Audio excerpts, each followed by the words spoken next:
राजीव, जावेद और महेश लखनऊ की एक कंपनी में जॉब करते थे।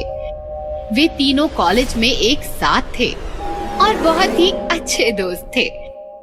राजीव, महेश और जावेद बड़े ही अय्याश थे। वे पार्टी करने का कोई भी मौका नहीं छोड़ते थे। एक दिन राजीव का प्रमोशन हो जाता है और वो तीनों पार्टी में जाने के लिए एक रिजॉर्ट जाने का प्लान करते हैं।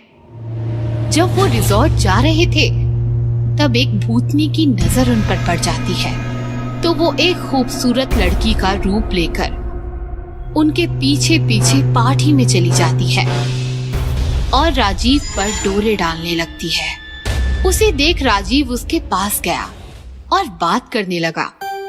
तो उसने बताया, मेरा नाम सुनैना है, मैं आपको बहुत पसंद करती हूँ। अगर आपके पास कभी टाइम हो तो कॉफी पर चलते हैं। इस तरह वो भूतनी राजीव को प्यार के जाल में फंसा लेती है। एक रात राजीव को ऑफिस में काम की वजह से देर हो जाती है, इसीलिए वो अकेला बस स्टॉप पर इंतजार कर रहा होता है। तभी सुनैना वहाँ कार लेकर आ जाती है और राजीव कार में बैठ जाता है। अरे वाह, क्या सही टाइम पर आई हो। वैसे भी आज लेट हो गया हूँ। कुछ देर चलने के बाद राजीव को अचानक से ठंड लगने लगती है। ये अचानक इतनी ठंड कैसे बढ़ गई? और सुनैना, गाड़ी जरा धीरे चलाओ।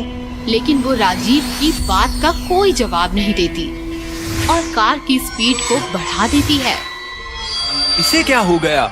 और देखने के लिए राजीव जैसे ही उसके कंधे पर हाथ रखता है तो वो अचानक राजीव की तरफ घूरती है और डरावनी आवाज में कहती है, अब ये कार तुझे परलोक पहुंचा कर ही रुकेगी। और वो भयानक भूतनी में बदल जाती है, जिसे देखकर राजीव बहुत ही ज्यादा घबरा जाता है और भूतनी के आगे गिड़गिड़ाने लगता है। मुझे जाने दो, तुम तो मुझसे प्यार करती थी, फिर तुम ऐसा कैसे कर सकती हो? ये सजा है, तेरे गुनाहों की सजा। और भूतनी कार को एक बड़े से पेड़ से टकरा देती है, जिससे राजीव की मौत हो जाती है। गिनती शुरू, अब 2 और बाकी हैं। फिर वो भूतनी फिर से एक सुंदर लड़की का रूप लेकर जावेद को भी अपने प्यार में फंसा लेती है और एक रात उसको भी मार देती है।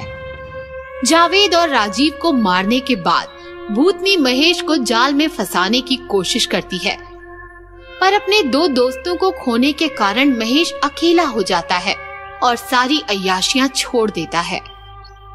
इसीलिए वो भूतनी एक काम वाली का रूप लेकर महेश के घर काम के लिए चली जाती है, ताकि मौका मिलते ही उसे भी मार सके।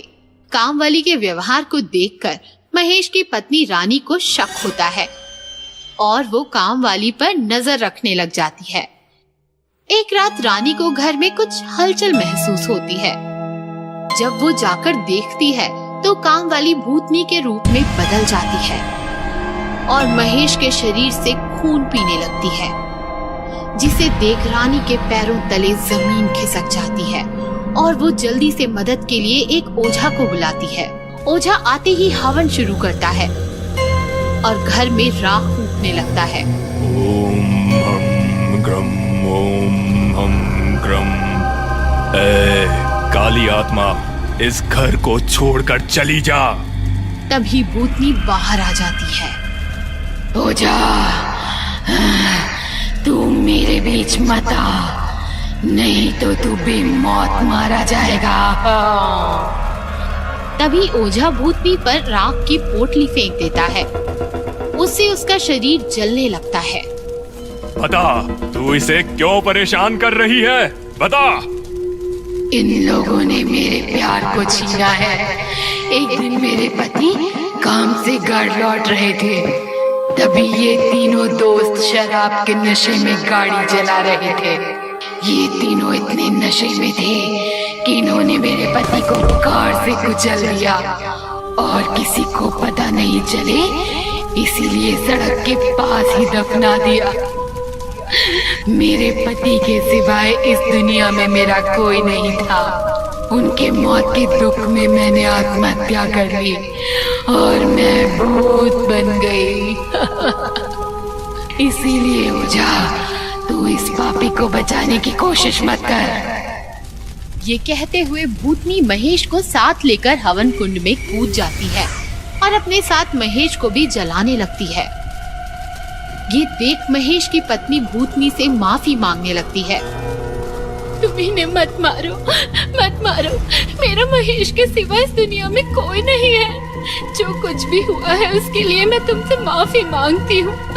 बस तुम इन्हें छोड़ दो, माफ कर दो इन्हें।